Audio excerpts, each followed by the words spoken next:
नमस्कार दोस्तों, स्वागत है आपका आपके अपने चैनल ऑल एजुकेशन प्लेनेट पर। और मैं हूं मीना यादव आपके साथ पर्यावरण रीट लेवल 1 का पर्यावरण लेकर के। आज से शुरू करते हैं हम रीट लेवल 1 के पर्यावरण को। और डे बाय डे हर दिन एक टॉपिक आपको मिलेगा, उसके संबंधित प्रश्नोत्तर इस चैनल पर आपको मिलेंगे। तो बज चुकी है रणबेरी, हो जाइए तैयार। 22-23 जुलाई 23 और 24 जुलाई को जो एग्ज़ाम होने वाला है उसके लिए।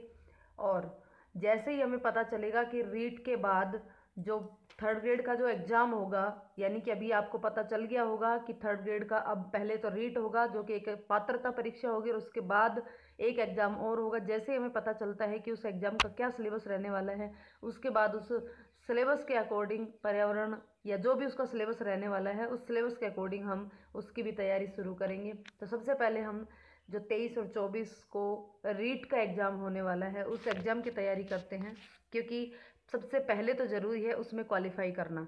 जब आप क्वालिफाई कर जाएंगे तभी आप आगे बढ़ पाएंगे। तो सबसे पहले एक कदम जो बढ़ाना है, जिसको पार करना है, तो उसकी शुरुआत आज हम करते हैं। तो दोस्तों, सबसे पहले तो यदि आप चैनल पर नए हैं तो प्लीज़ चैनल को सब्सक्राइब करके बेल आइकन को क्लिक कर लीजिएगा, क्योंकि जितनी भी यहाँ पे इंपॉर्टेंट वीडियो डलेंगी उसका नोटिफिकेशन सबसे पहले आप तक पहुँच जाए और आप उन सभी वीडियो का लाभ उठा सके। तो चलिए शुरू करते हैं। पर्यावरण अध्ययन का पहला टॉपिक परिवार। सबसे पहले हम बात करेंगे कि परिवार होता क्या है, उसके प्रकार क्या होते हैं, उसके कार्य क्या होते हैं, उनकी परिभाषा क्या है। ये सब चीज़ें बिल्कुल धीरे धीरे हम पढ़ेंगे और बहुत ही अच्छे से इसको समझेंगे। और फिर उसके बाद उससे संबंधित प्रश्न उत्तर जिस भी प्रकार के परीक्षा में आज तक आए हैं या आने की संभावना है, उन सभी का हल हम यहाँ पे करेंगे। तो सबसे पहले हम बात करें परिवार की। तो परिवार जो शब्द है वो उसका इंग्लिश वर्जन जो है या इंग्लिश मीनिंग जो है वो है फैमिली। और ये फैमिली शब्द है, ये लैटिन भाषा के फैमुलस से निकल कर आया है। तो यहाँ पर से प्रश्न जो बनता है, हर एक एक लाइन से जितने भी प्रश्न बनेंगे उन सब प्रश्नों की चर्चा करते हुए हम आगे चलेंगे। तो सबसे पहले बात आती है कि जो फैमिली शब्द है वो कहाँ से निकल के आया है। तो वो किस शब्द से बना है? फैमुलस से बना है। स्पेलिंग FAMULUS, फैमुलस, जो कि लेटिन भाषा का शब्द है। तो यहाँ पर भी प्रश्न बन सकता है कि फैमुलस किस भाषा का शब्द है, तो वो लेटिन भाषा का शब्द है। और फैमिली किससे बना है? तो ये फैमुलस से बना है। अब इस फैमुलस का अर्थ क्या होता है? तो इस फैमुलस का अर्थ होता है नौकर या सेवक। अब बात आती है कि भाई यहाँ से फैमिली शब्द बना करके उसको परिवार क्यों कहा। देखिए, नौकर या सेवक, सेवक कौन होता है? सबसे पहले हम बात करेंगे सेवक कौन होता है। भाई सेवक वो होता है जो किसी की सेवा करता हो। अब देखिए, अब इसको परिवार से क्यों संबंधित किया? क्योंकि परिवार में हमारे जितने भी सदस्य होते हैं उन सभी सदस्यों का एक दूसरे के प्रति सेवा का भाव होता है, सेवा का भाव होता है। और उसी सेवा भाव के कारण वो एक दूसरे के सेवक होते हैं, या यूँ कह सकते हैं कि एक दूसरे के नौकर हो सकते हैं। तो इसलिए इस फैमुलस शब्द से क्या बनाया? फैमिली बनाया। और फैमिली का अर्थ क्या हो गया? परिवार हो गया। इसका अर्थ एक ऐसे शब्द से लगाया जाता है जिसमें माता पिता बच्चे नौकर यहाँ तक कि दास भी शामिल किए जाते हो। यानी कि इस परिवार जो एक वर्ड है, इस परिवार वर्ड का मीनिंग इस तरीके से बना दिया कि भाई उसके अंदर माँ बाप भी शामिल है, बच्चे भी शामिल है। उस परिवार में यदि उस घर के अंदर यदि कोई नौकर रहता है तो वो भी शामिल है। यानी कि हर एक व्यक्ति को शामिल करके उसको क्या नाम दे दिया? परिवार नाम उसको दे दिया है। अब हम बात करेंगे परिवार शब्द की परिभाषा की। तो देखिए, अनेक विद्वानों ने परिवार शब्द जो है या परिवार जो है उसको अनेक तरीके से डिफाइन किया है, अलग अलग शब्दों में उनको व्यक्त किया है। तो सभी की हम बात करेंगे। और साथ में ये जो परिवार की परिभाषा से संबंधित प्रश्न है ये बहुत बार पूछे जाते हैं और पूछे जाएंगे कि भाई ये परिभाषा किसने दी, परिवार की ये परिभाषा किसने दी। इस तरीके के प्रश्न पूछे जाते हैं। तो हम एक एक वैज्ञानिक की या एक एक महानुभाव जो है उनकी परिभाषाओं को ध्यान से पढ़ते हुए आगे चलेंगे। सबसे पहले हम बात करते हैं, परिवार को साधारणतया एक ऐसे समूह के रूप में परिभाषित किया जा सकता है जिसमें पति पत्नी और उनके बच्चे पाए जाते हैं, जिनमें इन बच्चों की देखभाल तथा पति पत्नी के अधिकार एवं कर्तव्यों का समावेश होता है। यानी कि यूँ कह सकते हैं कि परिवार शब्द को इस तरीके से परिभाषित किया है कि जो पति पत्नी है वो, उनके बच्चे उसके अंदर शामिल हों, और माता पिता द्वारा बच्चों की और बच्चों द्वारा माता पिता की देखभाल या उनके जो भी अधिकार और कर्तव्य है उन सबको उसके अंदर शामिल किया जाता है। या दूसरे शब्दों में अगर हम परिवार को परिभाषित करना चाहें तो हम क्या कह सकते हैं कि परिवार एक ऐसा स्थान है जहां पर दो या दो से अधिक विभिन्न लिंग व स्वभाव के व्यक्ति एक साथ रहते हों।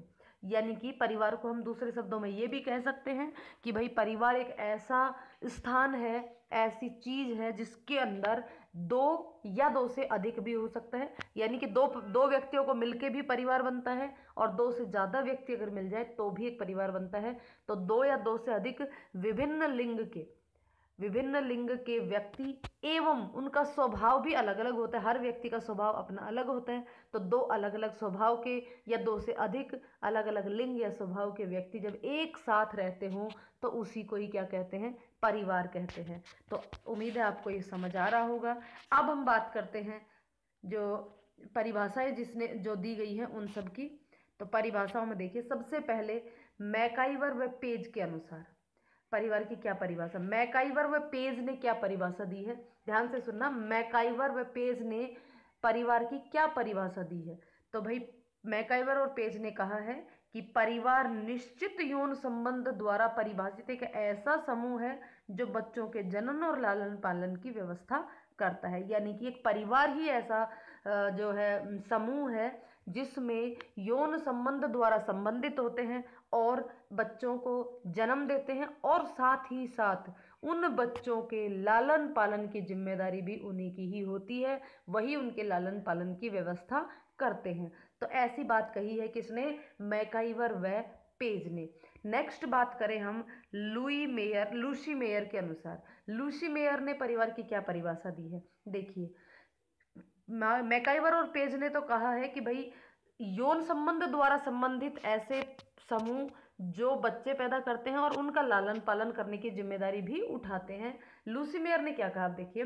लूसी मेयर ने कहा है कि परिवार एक गृहस्थ समूह है जिसमें माता पिता और संतान साथ साथ रहते हैं, और इसके मूल में दंपत्ति और उसकी संतान रहती है। यानी कि इसके अनुसार लूसी मेयर के अनुसार परिवार को एक गृहस्थ समूह कहा गया है जिसमें माँ बाप और उनके बच्चे रहते हैं, साथ साथ में रहते हैं। यानी कि माँ बाप और बच्चों के ही इर्द गिर्द ही उसने परिवार की परिभाषा को कहा है कि उसका जो परिवार का जो मूल केंद्र है, यानी कि बिना माँ बाप और बच्चों के परिवार का अस्तित्व इसने नहीं बताया है कि माँ बाप होते हैं और उनके बच्चे होते हैं, वही परिवार का जो मूल है या जो केंद्र है वो है।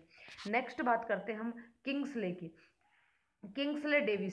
किंग्सले डेविस ने क्या कहा परिवार के बारे में, तो भाई किंग्सले डेविस ने कहा कि परिवार ऐसे व्यक्तियों का समूह है जिसमें सगोत्रता के संबंध होते हैं जो इस प्रकार एक दूसरे से संबंधित होते हैं। तो यहाँ पे गोत्र की बात की है किंग्सले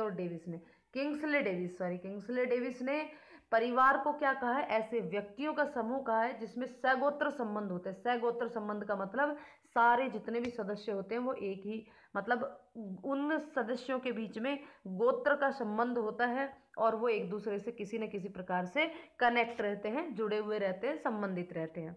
इसके बाद बात करते हैं हम बर्गेस और लॉक की। तो बर्गेस और लॉक ने परिवार की क्या परिभाषा दी है, देखते हैं। तो भाई बर्गेस और लॉक ने कहा है कि परिवार व्यक्तियों के उस समूह का नाम है जिसमें वे विवाह, रक्त या दत्तक संबंध से संबंधित होकर एक गृहस्थी का निर्माण करते हैं। यानी कि उन्होंने, देखो, लॉक और बर्गेस ने जो परिवार के अंदर शामिल किए गए संबंध है उसमें विवाहिक संबंधों को भी शामिल किया है, रक्त संबंधों को भी शामिल किया है और दत्तक संबंधों को भी शामिल किया है। दत्तक संबंध से मतलब है कि कोई किसी को गोद लेने के बाद वो उसका बेटा बन जाता है या बेटी बन जाता है तो वो भी एक संबंध हो जाता है, तो उस संबंध को क्या कहा है, दत्तक। क्योंकि विवाहिक संबंध में जब विवाहिक संबंध बनता है जब दो व्यक्तियों का विवाह होता है, रक्त संबंध जब बनता है जब किसी बच्चे को कोई बच्चा पैदा होता है तो वो बच्चा और उसके माँ बाप के साथ रक्त संबंध होता है, यानी कि उससे रिलेटेड जितने भी व्यक्ति होते हैं माँ बाप से, तो वो उसके क्या कहलाते हैं, रक्त संबंधी कहलाते हैं। जबकि दत्तक यानी कि गोद लिया हुआ बच्चा तो किसी का भी हो सकता है, जरूरी नहीं है वो परिवार में ही हो, परिवार से बाहर का भी हो सकता है। तो उससे वो किस प्रकार का संबंध होता है, गोद लेने का जो संबंध होता है, गोद लेने के बाद उनके बीच में जो माँ बाप का या फिर जिसने भी गोद लिया है उसका जो भी संबंध होता है उसको क्या कहते हैं, दत्तक संबंध कहते हैं। तो वर्गेश और लोक के अनुसार परिवार उन व्यक्तियों का समूह, उन सभी व्यक्तियों का समूह है जिनमें आपस में या तो वैवाहिक संबंध है, या तो रक्त संबंध है, या फिर दत्तक संबंध है। उन सबको मिलाकर के गृहस्थी का निर्माण होता है। एक दूसरे से एवं एक दूसरे पर स्त्री पुरुष, माता पिता, पुत्र पुत्री, भाई बहन इत्यादि के रूप में प्रभाव डालते हैं। वे अंतः क्रिया करते हुए एक सामान्य संस्कृति का निर्माण करते हैं। यानी कि अब जब ये जितने भी लोग एकत्रित हुए इस समूह में, वो सारे एक दूसरे से किस प्रकार से जुड़ेंगे, या तो वो माता पिता के रूप में, या पुत्र पुत्री के रूप में, या भाई बहन के रूप में एक दूसरे से जुड़े हुए होते हैं और अपने एक दूसरे के साथ इंटरेक्ट करते हैं, अंतः क्रिया करते हैं, और एक संस्कृति का निर्माण होता है जिसे ही क्या कहते हैं, परिवार कहते हैं। तो ये हुई वर्गेश और लोक की बात। अब बात करते हैं हम ओगबर्न व निमकोफ। ओगबर्न व निमकोफ के अनुसार, तो ओगबर्न और निमकोफ ने परिवार की क्या परिभाषा दी है, चलिए देखते हैं। तो परिवार को एक समिति मानते हुए ओगबर्न व निमकोफ ने इसे भिन्न लिंगी व्यक्तियों के बीच होने वाले समझौते के परिणाम स्वरूप संतान उत्पत्ति की सामाजिक वैधता के रूप में स्पष्ट किया है। परिवार तब भी परिवार है जब उसमें कोई बच्चा नहीं हो।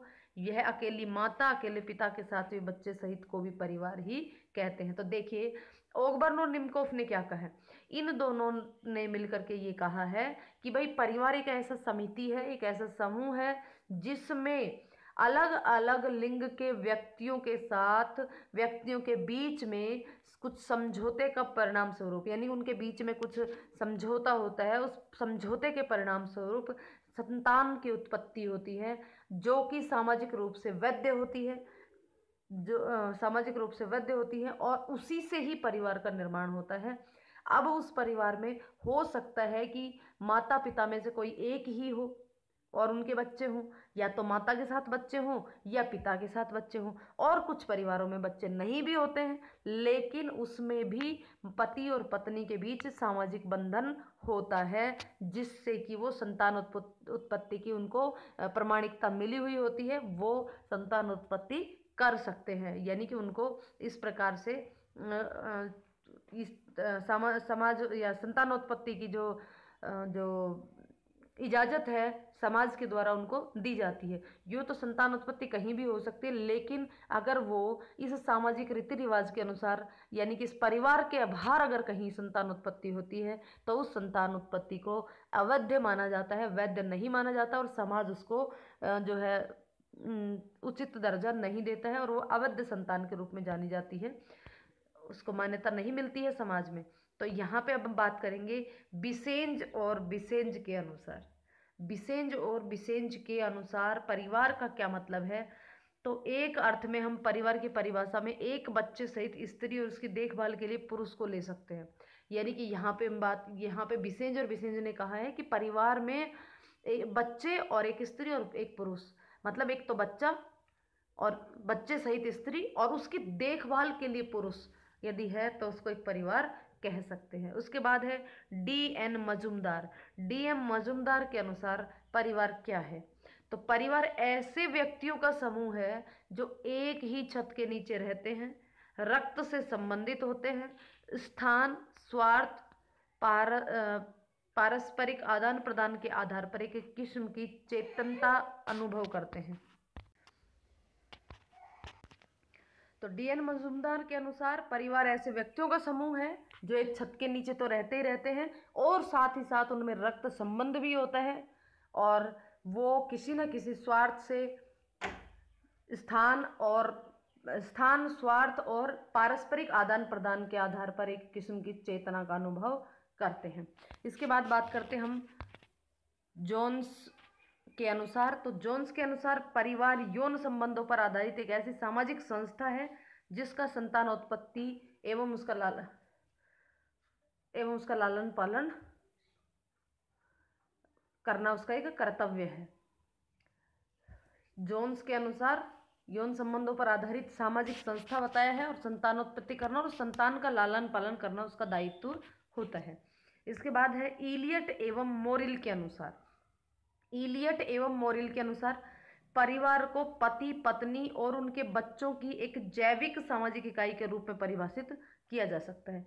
इलियट और मोरिल ने क्या कहा कि परिवार पति पत्नी और उनके बच्चे हैं, और वो भी कैसी जैविक सामाजिक इकाई, पति पत्नी और उनके बच्चों की एक जैविक सामाजिक इकाई है परिवार। इस तरीके से इलियट और मेरिल ने इसको परिभाषित किया है।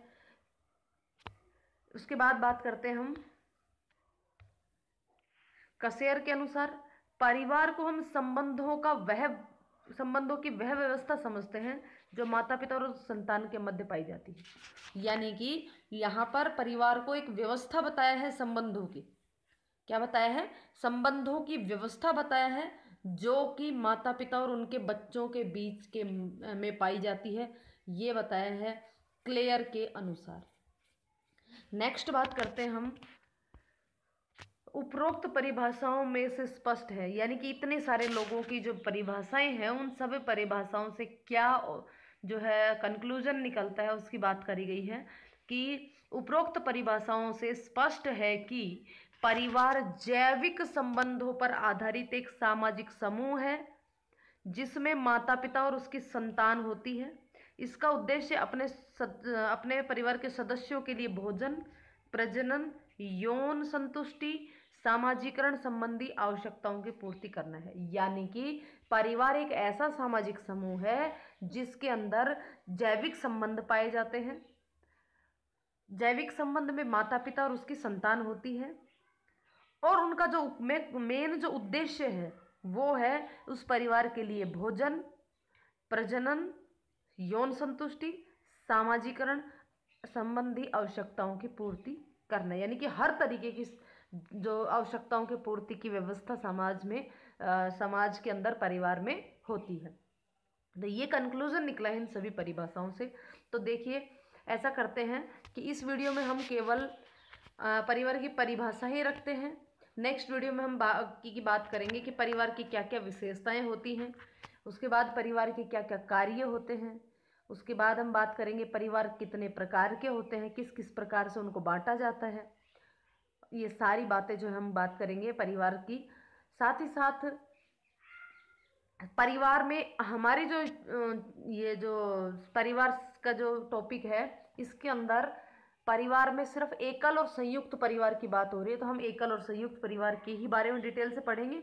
वैसे हम परिवार के जितने भी प्रकार होते हैं उन सब की बात हम वीडियो में चर्चा जरूर करेंगे, डिटेल से पढ़ेंगे, और साथ ही साथ मेन जो फोकस रहेगा वो एकल और संयुक्त परिवार पर रहेगा। क्या एकल और संयुक्त परिवार की विशेषताएं हैं और क्या खामियां भी हैं, मतलब एकल परिवार में क्या फ़ायदा होता है तो क्या नुकसान है, इसी प्रकार से संयुक्त परिवार के फायदे और नुकसान। साथ ही साथ हमारा है संबंध भी टॉपिक है। तो संबंध का मतलब होता है जैसे रक्त संबंध है या वैवाहिक संबंध है, तो ये संबंध किस प्रकार से होते हैं, उन संबंधों को क्या नाम दिया जाता है, उनको किन चिन्हों द्वारा व्यक्त किया जाता है, ये सब बातें हम नेक्स्ट वीडियो में करेंगे। उन सब की झलक मैं आपको एक बार यहाँ पे दिखला देती हूँ कि नेक्स्ट वीडियो में हम क्या क्या पढ़ने वाले हैं। देखिए, परिवार की विशेषताओं में हमने ये सब चीज़ें पढ़नी है। 7 परिवार की विशेषता, फिर परिवार के प्रकार को हम बाद में डिटेल से बात करेंगे। परिवार के कार्य और महत्व, ये परिवार के कार्य और महत्व हैं। उसके बाद किस प्रकार से परिवार के कार्यों का वर्गीकरण किया जाता है, ये सब चीज़ें पढ़ेंगे। उसके बाद हम बात करेंगे परिवार के प्रकार जो कि हमारे सिलेबस के अकॉर्डिंग एकल और संयुक्त है, तो उन दोनों को डिटेल से देखेंगे। उसके बाद हम बात करेंगे यहाँ पे आपसी संबंध जो है, उसमें संबंध जो है वैवाहिक और रक्त संबंध क्या होता है और उनको किन चिन्हों द्वारा व्यक्त करते हैं, तो ये चीज़ें हम नेक्स्ट वीडियो के अंदर पढ़ेंगे। तो आज की वीडियो मैं यहीं ख़त्म करती हूँ। सेकंड वीडियो ज़रूर देखिएगा क्योंकि कंप्लीट जो है उसी के अंदर मिल जाएगा आपको। वीडियो को अंत तक देखने के लिए आपका बहुत बहुत धन्यवाद। वीडियो कैसी लगी, कितना आपको समझ में आया, उसको कमेंट करके ज़रूर बताइएगा। तो मिलते हैं नेक्स्ट वीडियो में। Bye bye.